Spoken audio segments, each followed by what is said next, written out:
Welcome to another installment of the Good Hood Sessions. I'm Seamus Gallivan with The Good Neighborhood.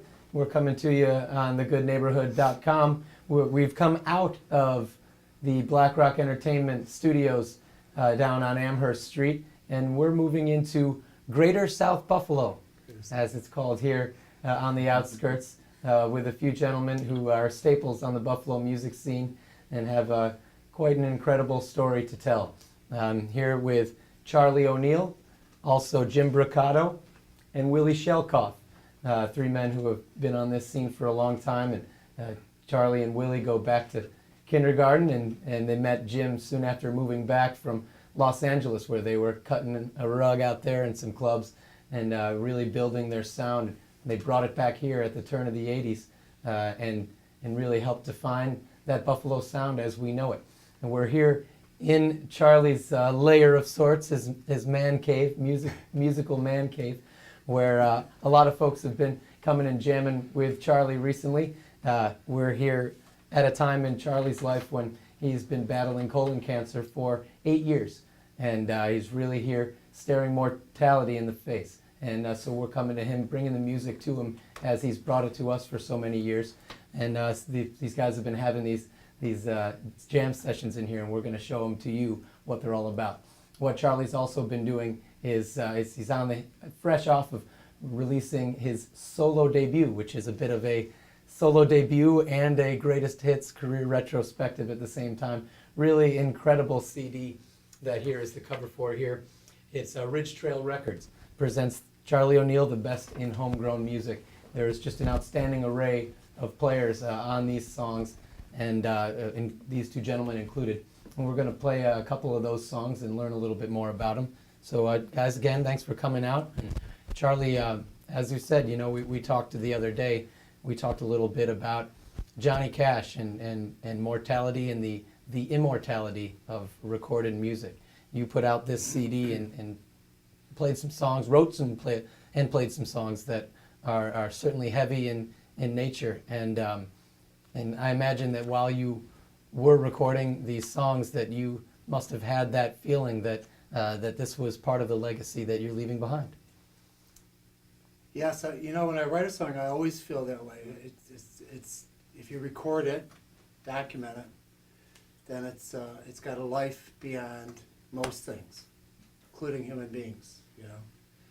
And it may sound, it's not, I don't think it's a vain thing, it's just something that you want to, it seems worthwhile to me, you know. You create something, you think it's art, you don't know, it's at least musical, and you'll hope that on the way people will include it in just a little snippet in the soundtrack of their life, you know, or they, especially like my wife Diane, this is her Sergeant Pepper right here, you know. So, yeah, we thought we'd take just a couple of tunes here, and none of these songs have really, or the majority of them, have not been played out. They just exist as studio cuts. And this one we're going to demonstrate here, called "Oh Soul of Mine," was just that. It was recorded, the bulk of the song was recorded a couple of summers ago, and we added on I guess you would call it an interlude or a prelude or something at the beginning of it just recently. And it fell right in place, and it was the missing link for completing this song.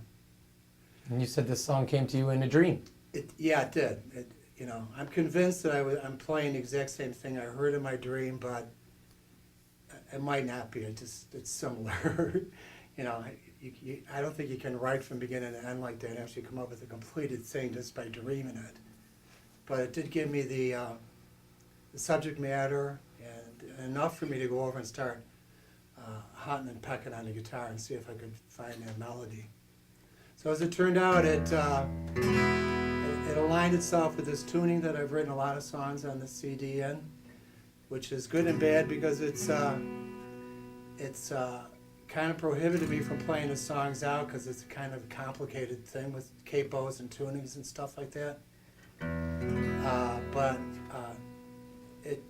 it was the perfect song for the studio. It was very easy to produce it, and brought in some good players, like the Thirds played on it, including Willie Schoellkopf, and managed to keep the vocal group intact for the original part of the song and then the interlude part that we just did.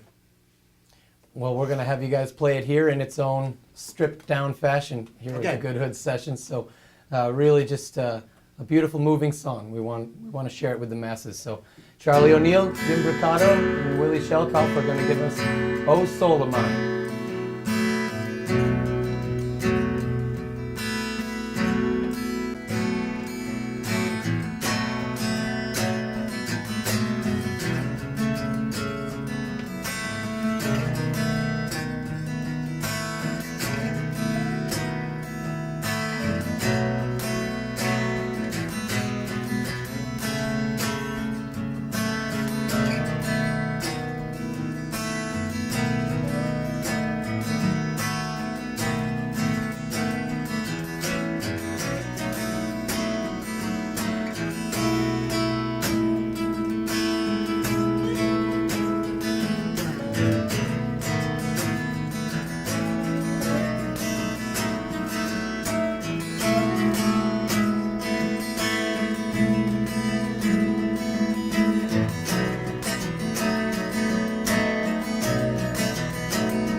You'll always be mine, 'cause I love